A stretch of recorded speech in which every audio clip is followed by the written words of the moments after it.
Então, dando continuidade à nossa matéria, nós iremos tratar do poder hierárquico.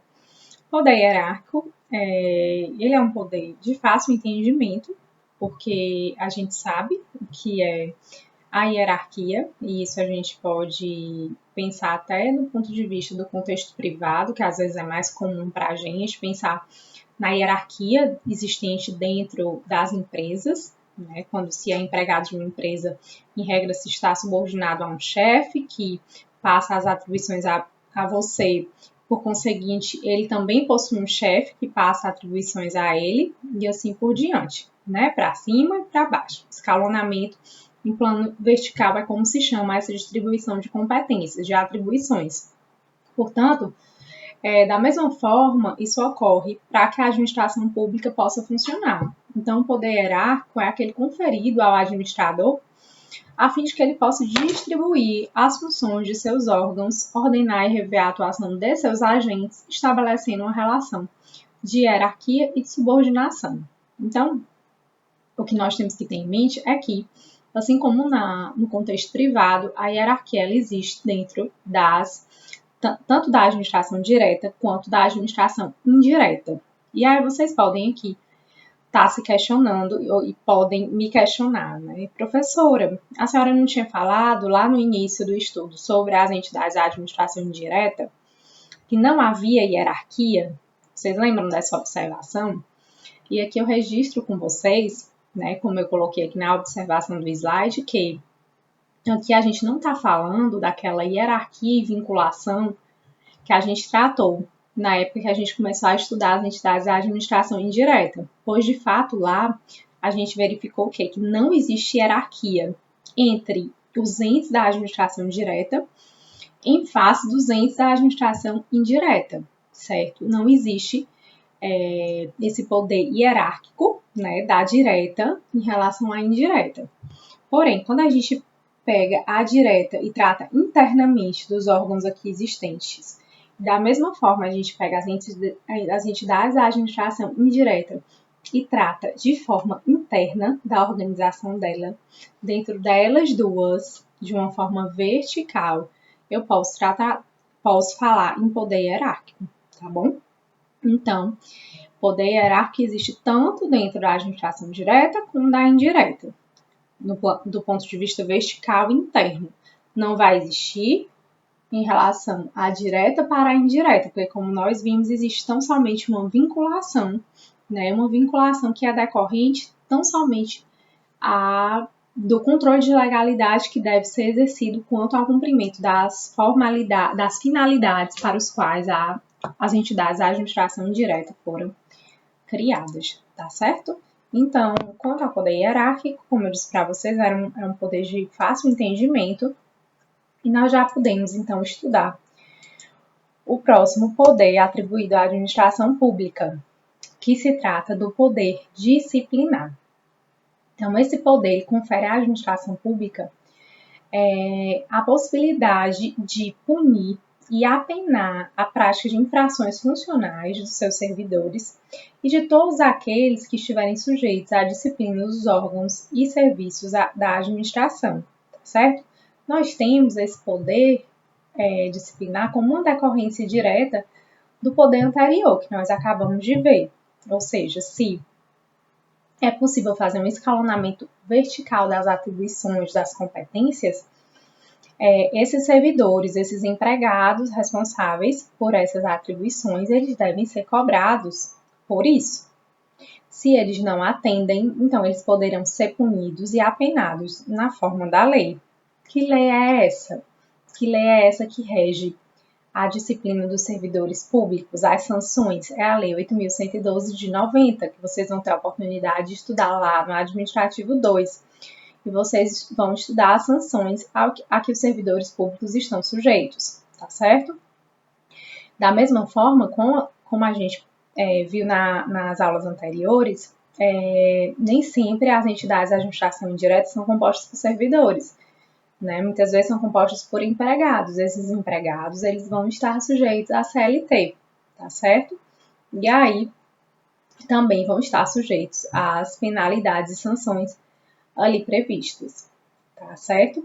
Então, o poder disciplinar, da mesma forma que os outros, ele está submetido a uma disciplina legal, como nós acabamos de ver, Lei 8.112, CLT, Consolidação das Leis do Trabalho. Isso significa que, em regra, a administração ela tem autonomia, né? Ela tem autonomia, como a gente disse, na utilização desses poderes. Entretanto, como ela deve obedecer à previsão legal, caso a pessoa que receba a punição ela sinta que a punição não foi correta ou não foi devida, ela pode sim entrar no judiciário, acionar o judiciário para rever essa penalidade que foi aplicada. E aí vocês podem questionar, mas será que está correto o Poder Judiciário intervir nesse poder da administração pública? Não será que é o administrador público que deve escolher a sanção mais apropriada ao seu servidor que infringiu aquelas regras? E aí a gente vai realmente ter que fazer uma observação de que o Poder Judiciário, ele, em regra, só deve analisar os limites legais. Ele não vai entrar na ponderação que tem a ver com a discricionariedade do administrador, de analisar dentro das sanções legais possíveis qual a que ele considerou mais adequada, certo? O Poder Judiciário, ele não vai poder analisar qual é a medida mais adequada, mas ele vai poder verificar se o administrador agiu dentro das medidas permitidas em lei. Porque quando vocês forem estudar a 8.112, vocês verão que existe um escalonamento.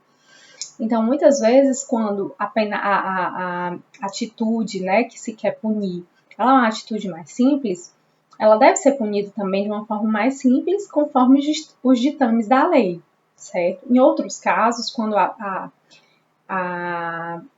atitude, né, o comportamento do servidor ele for mais grave, a lei elenca uma série de alternativas possíveis para que o administrador aplique essa pena. Então, o que o judiciário vai fazer é só verificar se, dentro daquelas possibilidades, o administrador fez a adequação da conduta do servidor às possibilidades previstas pela lei, certo? Ele não vai poder entrar nem discutir o grau de conveniência ali escolhido pelo administrador, tá? Então, é um ponto. Existem decisões que vão utilizar também um outro critério, que se chama critério baseado no princípio da proporcionalidade. Esse critério, de fato, ele já é um pouco mais objetivo, como vocês podem imaginar. E aí, nesse caso, o que é que o Poder Judiciário ele pode analisar? Se aquela sanção está prevista na lei, né, se ela obedeceu àqueles limites legais para aquele determinado comportamento, para aquela determinada conduta que não foi correta, mas vai analisar também se dentre as possibilidades, aquela que foi escolhida, ela é proporcional à conduta que foi realizada. Então, de certa forma, pode-se entender que em alguns casos haveria uma inserção do judiciário na conveniência, na oportunidade da administração. Então, esse é um limite muito tênue quando o judiciário analisa essa questão sobre a ótica do princípio da proporcionalidade.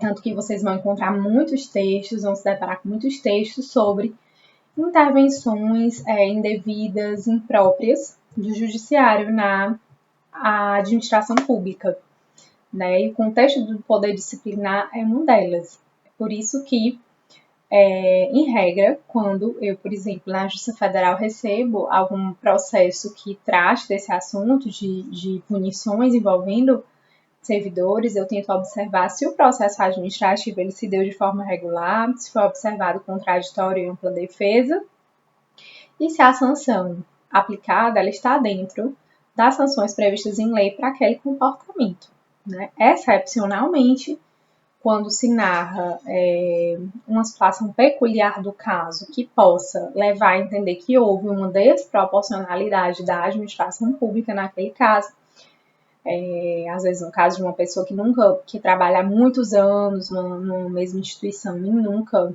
cometeu nenhum deslize. Enfim, dependendo do contexto, se pode aplicar a proporcionalidade, mas se entenda que o ideal é que, uma vez cumpridos os limites legais, o judiciário ele não pode intervir, tá bom? No ponto.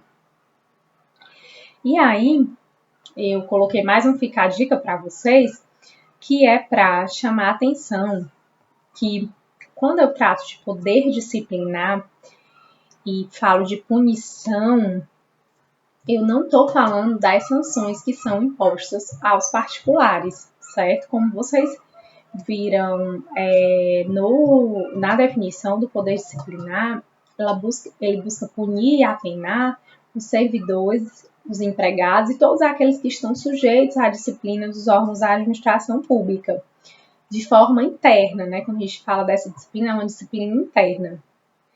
Então, quando eu tenho sanções impostas a particulares, certo? Sanções impostas a particulares, ou seja, pessoas que não têm um vínculo direto com a administração pública, seja por meio, né, de um concurso público, seja por meio de um contrato assinado com a administração. Nesses casos, as medidas punitivas, elas vão ter fundamento no próximo poder que a gente vai estudar, que é o poder de polícia, certo? Então, assim, quando uma determinada questão ou um determinado debate tratar com vocês sobre sanções aplicadas pela administração pública a particulares, que não tem qualquer vínculo direto com o Estado, vocês não vão relacionar essas sanções ao poder disciplinar. Vocês vão relacionar ao poder de polícia, que nós iremos ver a partir de agora. E o poder de polícia, ele, para que vocês já comecem a imaginar como ele ocorre na prática, né? É importante a gente entender como é que todos esses poderes eles existem na prática. Eu destaco com vocês exatamente o que a gente tem visto nesse momento, né? Nesse momento dessa pandemia, em que os estabelecimentos estão sendo fechados, né? Em que a administração pública ela está intervindo diretamente na vida dos particulares. Né? Vocês já devem ter se questionado sobre isso, devem ter visto familiares, amigos questionando, amigos que tiveram seus estabelecimentos fechados e pensado, bom, até que ponto o Estado pode fazer isso? E essa atitude encontra justamente fundamento no poder de polícia, tá bom? Então, eu destaco com vocês aqui que o poder de polícia, ele é justamente o instrumento conferido ao administrador que lhe permite condicionar, restringir, frenar o exercício de atividade, o uso e gozo de bens e direitos pelos particulares em nome do interesse da coletividade. Então, como vocês estão vendo, a definição de poder de polícia, ela se aplica exatamente a esses instrumentos que a gente está vendo que estão sendo editados pelos administradores públicos que restringem atividades particulares em nome do interesse da coletividade, tá certo? Então, a nossa vida prática hoje está recheada de exemplos de atos de poder de polícia. E onde é que está a definição legal desse poder de polícia? Ela está no artigo 78 do Código Tributário Nacional. Então, eu trouxe para vocês porque é uma definição muito, muito completa do que seria o poder público, certo? Então, a gente vai acompanhar aqui a leitura. Considera-se poder de polícia, o que seria poder de polícia, perdão. Considera-se poder de polícia a atividade da administração pública que, limitando ou disciplinando o direito, né, ou seja, vai trazer uma limitação ou vai disciplinar melhor aquela atividade, regula a prática de ato ou a abstenção de fato em razão de interesse público concernente à segurança, à higiene, à ordem, aos costumes, à disciplina da produção e do mercado, ao exercício de atividades econômicas dependentes de concessão ou autorização do poder público, a tranquilidade pública ao respeito à propriedade, aos direitos individuais ou coletivos. Enfim, abrangeu uma série de questões aqui, né? Inclusive quando finaliza com limitação a direitos individuais e coletivos, a gente percebe que a administração pública tem esse poder amplo, certo? De limitar e disciplinar esses interesses, essas liberdades que, em momentos de administração comum, elas não são necessárias, mas quando se objetiva um interesse público e coletivo, né, de maior importância, é possível sim limitar essas atividades privadas, tá bom? Esse termo, eu coloquei aqui para vocês, veja que critica-se muito o termo, algumas doutrinas criticam porque quando a gente fala em poder de polícia, a gente lembra logo da polícia que a gente vê nas ruas, na polícia que prende eventuais criminosos, a gente relaciona mais a essa vivência prática, né? E o Código Tributário Nacional, ele já é de 66, então a gente relaciona ele justamente com o período da ditadura militar, né? Com a questão da violência, enfim, de algumas questões aí em que a polícia estava muito presente, tá bom? Mas se entende que esse não é o termo mais adequado, porque aqui não se está falando de reprimir um crime, não se trata disso, como a gente vai ver um pouco mais à frente. Se trata, sim, de um caso de predominância de interesse público sobre o particular, e por conta disso, a necessidade de intervenção do Estado nesse sentido, tá certo? Então, a gente tem que, já no slide seguinte, o poder de polícia ele pode ser preventivo, ele pode ser, ou seja, né, são atitudes tomadas antes mesmo que aquela coletividade, digamos assim, esteja em risco, então são editados regulamentos e portarias a fim justamente de prevenir uma determinada situação. Existe o poder de polícia repressivo, quando já não há mais tempo, né, de se estabelecerem essas medidas preventivas e é necessário, então, coloquei como exemplo para vocês, fechar o estabelecimento comercial, interditar hotéis. Nesse caso, o que a gente está vivendo hoje é diferente do que eu expus aqui para vocês, que são os exemplos tradicionais que a gente encontra na doutrina. Por quê? Porque a gente está vendo um fechamento de estabelecimentos comerciais, muito mais aqui como uma medida preventiva, não é isso? Para evitar a disseminação desse vírus, do que como uma medida repressiva. Quando eu coloquei o exemplo aqui de medida repressiva, fechamento de estabelecimentos comerciais, é justamente naquelas hipóteses em que o dono do estabelecimento ele já foi notificado a respeito de uma regularização que ele precisaria fazer, a respeito, por exemplo, de uma higiene, e aqui eu já concluo com vocês uma outra possibilidade aqui para o poder de polícia, que é ser fiscalizador, ou seja, fiscalize higiene de estabelecimentos, foi o exemplo que eu trouxe para vocês. Então, muitas vezes, o poder de polícia ele se manifesta primeiramente como fiscalizador, ou seja, o Estado ele fiscaliza essas entidades e essas empresas, né, privadas, aqui que a gente está falando do contexto privado. E uma vez não sendo atendido e, enfim, depois de obedecido o processo administrativo correto, claro, né, com direito contraditório, ampla defesa, é possível que se dê o poder de polícia repressivo com o fechamento desse estabelecimento, a interdição desse hotel que não tenha obedecido às normas, enfim, tá bom? E o poder preventivo, repetindo, por meio de regulamentos e portarias, que é o que a gente tem visto aí, né, sendo editadas uma série de normas complementares e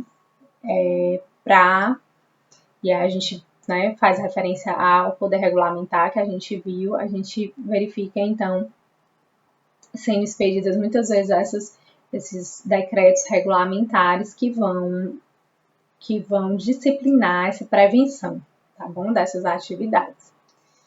Então, o poder de polícia, ele é um poder muito importante, normalmente. Nas doutrinas vocês vão verificar que ele é o que se apresenta com a maior quantidade de páginas, inclusive, e eu recomendo para ele, né, eu sei que vocês, às vezes, ainda mais nesse período, não tem como ter acesso a mais de uma doutrina, mas para quem estiver estudando pelo Celso Antônio Bandeira de Mello, ele traz uma disciplina bem completa sobre poder de polícia. Então, fica a recomendação, que a disciplina da Fernanda Marinella é mais prática sobre o assunto, mas a do professor Celso Antônio ela é mais completa.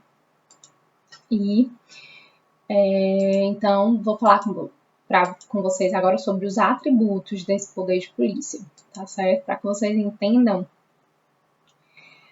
quais são quando eu falo em atributos, eu estou falando quais são as características desse poder, né? Como é que a administração ela consegue exercer esse poder. E aí eu destaco com vocês que se trata de um poder